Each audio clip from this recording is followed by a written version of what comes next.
Trump sigue la senda de Sánchez. El nuevo eje Washington-Pekín valida la estrategia española. Efecto Sánchez en la esfera internacional. Donald Trump calca el pragmatismo de Sánchez con el gigante asiático. Calca. Pero es que luego eleva a la apuesta con esta frase: el efecto Sánchez en la Casa Blanca. Cómo la diplomacia española condicionó el giro de Trump hacia China. Ahí está el verbo clave. Y remata lanzando una pregunta retórica. Trump a la zaga de Sánchez. El sorprendente giro de Estados Unidos que confirma el éxito de la vía española. Pues detengámonos un momento en esa palabra. ¿Condicionó? A ver, O sea, el autor podría haber usado términos mucho más suaves, ¿no? Como inspiró, anticipó o incluso que coincidió. Exacto. exacto. Pero al elegir condicionó, el documento está afirmando implícitamente que la decisión estratégica de Washington no operó en el vacío, ni fue una decisión puramente endógena. Sugiere que el movimiento previo de Madrid, pues alteró el tablero. Eso es, alteró el tablero de tal manera que hizo posible, o al menos mucho más viable, la maniobra posterior de la administración estadounidense. Pero, a ver, el verbo calcar tampoco se queda atrás, ¿eh? O sea, no dice que se parezca un poco o que haya similitudes. No, calcar es otra cosa. Calcar implica coger un papel cebolla, ponerlo sobre el diseño original español y repasar las líneas una a una. Es una afirmación audaz. Yo diría que casi temeraria. Temeraria, totalmente. Atribuir ese nivel de seguidismo a una superpotencia es muy fuerte. Así que, si el texto lanza esta bomba, la gran pregunta es, ¿cómo justifica el autor que la diplomacia española haya logrado marcarle el paso a Washington? Claro, porque una cosa es soltar el titular llamativo y otra muy distinta sostenerlo. Exacto. Necesita argumentos sólidos en el cuerpo del texto. Pues a ver, el documento apuntala esta narrativa mediante la construcción de una secuencia cronológica que es muy rígida. Establece la visita de Pedro Sánchez a China como el momento cero. Vale. Según la lectura del autor, esa visita no fue un simple intercambio de cortesías diplomáticas o la típica foto protocolaria. Ni mucho menos, no. Para nada. Lo presenta como la creación de un modelo operativo. El autor defiende que esa acción inicial funcionó como un catalizador. O sea, como una especie de prueba empírica. Sí, una prueba de concepto en el mundo real que demostró que una vía específica de relación con Pekín era transitable y, sobre todo, que era rentable. Rentable. Esa es la palabra mágica. Vale, tenemos claro que el autor ve esa visita como el plano arquitectónico original.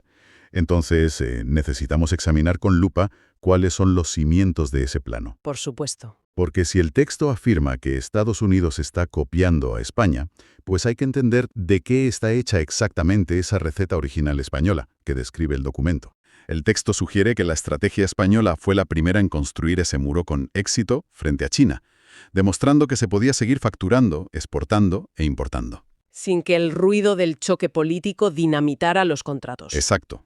Pues esa metáfora capta a la perfección la esencia del argumento. Y fíjate, el autor insiste muchísimo en el concepto de diálogo estable. Porque la estabilidad es dinero. Claro, en el ámbito de las relaciones internacionales y sobre todo en los mercados, la estabilidad es el bien más codiciado porque proporciona previsibilidad. Los inversores huyen despavoridos de la incertidumbre. Sí, sí. Quieren saber qué va a pasar mañana. Y lo que el documento sugiere es que la receta española consistió precisamente en eso, en ofrecer a Pekín un marco de previsibilidad basado en el beneficio económico mutuo, blindando completamente esa relación de los vaivenes ideológicos. Vale, entonces tenemos la receta Sánchez diseccionada según el texto, claro. Aparcar la confrontación ideológica para priorizar la caja registradora y mantener un entorno predecible. Esa es la base. Pero aquí radica la gran incógnita del texto. Porque, a ver, ¿por qué la mayor superpotencia económica y militar del mundo, que históricamente siempre tiene el músculo suficiente para escribir sus propias reglas comerciales e imponer sus condiciones? Sí, continúa. ¿Por qué necesitaría utilizar una plantilla diseñada en Madrid? O sea, el salto argumental es enorme. ¿Cómo justifica el texto que Trump adopte este mismo modelo? Pues el texto justifica este salto trasladando los mismos conceptos del caso español directamente a las acciones recientes de la administración estadounidense. O sea, copia y pega. Literalmente. Afirma que Estados Unidos está desarrollando una relación, cito de nuevo, igualmente favorable con China. Ya. Y al detallar las acciones concretas que le atribuyen a Donald Trump, el documento resalta que está retomando el contacto directo con el objetivo primordial de ampliar el intercambio comercial. Claro. la economía por delante de todo. Y es aquí, justo aquí, donde el autor inserta la frase lapidaria que mencionamos antes, que Trump calca el pragmatismo de Sánchez en el plano económico. Pero fíjate en la contradicción aparente, ¿eh? O sea, estamos hablando de una administración estadounidense que en otros momentos, o en la retórica popular, se asocia fuertemente con la idea de confrontación, de guerra comercial, de choque de titanes por hegemonía mundial. Totalmente, esa es la imagen pública. Y de repente, este documento nos dice que en la práctica real, en la ejecución diplomática del día a día, Washington está optando por la ruta transaccional y fluida que probó Madrid. Es chocante. Es muy chocante, pero el documento maneja esa fricción introduciendo un concepto nuevo, el de realismo diplomático. Realismo diplomático. Suena contundente. Lo es. Bajo la lente de este texto, el realismo diplomático implica una evaluación fría, súper descarnada, de las fuerzas que hay en juego. Un baño de realidad, digamos. China es un hecho ineludible. Claro, no puedes ignorarlos. Exacto. Intentar doblegar ese poderío inmenso mediante un choque frontal ideológico constante es un desgaste brutal.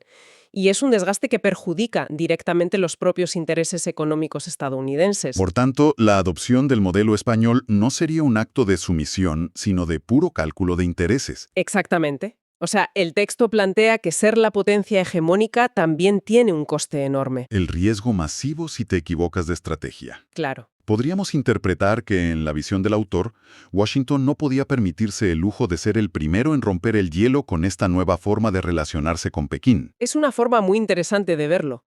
Madrid habría hecho de conejillo de indias comercial, por así decirlo. Eso es. Madrid demostró empíricamente que la vía del pragmatismo sin fricción política generaba dividendos, sin causar un colapso en otras áreas. Y al ver que el experimento funcionaba perfectamente, Pues Trump decide escalar esa misma receta a nivel de superpotencia. y esa es precisamente la validación a la que se refiere continuamente el texto, el hecho de que Estados Unidos abandone una postura potencialmente más hostil y priorice, como dice el texto, ampliar el intercambio comercial a través de un contacto directo y pragmático. Sirve como la confirmación definitiva de que la tesis española era la correcta. Así es. El autor ve el movimiento de Trump como el sello de aprobación definitivo a la estrategia de Sánchez para el escenario actual. Y madre mía, esto nos lleva a la parte más ambiciosa de todo el documento. Porque el autor podría haberse quedado ahí, ¿no? En el paralelismo curioso entre dos líderes. Sí, podría haber sido un simple artículo de curiosidades políticas. Claro, un artículo sobre cómo a veces la política hace extraños compañeros de cama y ya está. Pero no lo hace. No, no se detiene ahí. El texto pisa el acelerador a fondo y da un salto analítico gigantesco para extraer una conclusión sobre el futuro del orden global que, sinceramente, resulta casi abrumadora para quien nos escucha. Es que el documento utiliza este paralelismo como trampolín para formular una teoría completamente nueva sobre las relaciones internacionales. O sea, pasa de lo particular a lo universal en un par de líneas. Totalmente. Fíjate en la rotundidad de la tesis final del texto. A ver si lo encuentro. Aquí está.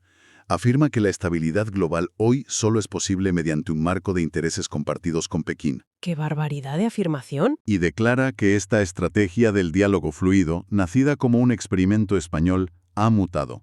Ya no es una excepción o una peculiaridad de la diplomacia de un país de tamaño medio. Para nada.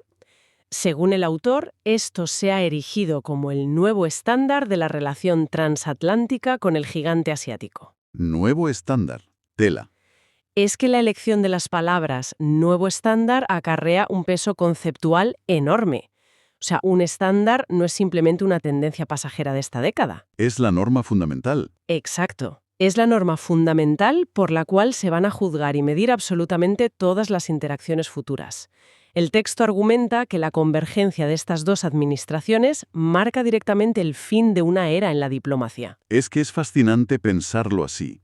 El gran descubrimiento de este análisis profundo no es simplemente la anécdota jugosa de que Trump copia a Sánchez. No, eso es solo la punta del iceberg. Lo verdaderamente rompedor es la idea subyacente, que en pleno siglo XXI, el inmenso poder adquisitivo y el tamaño del mercado de Pekín han convertido la diplomacia ideológica en un lujo inasumible.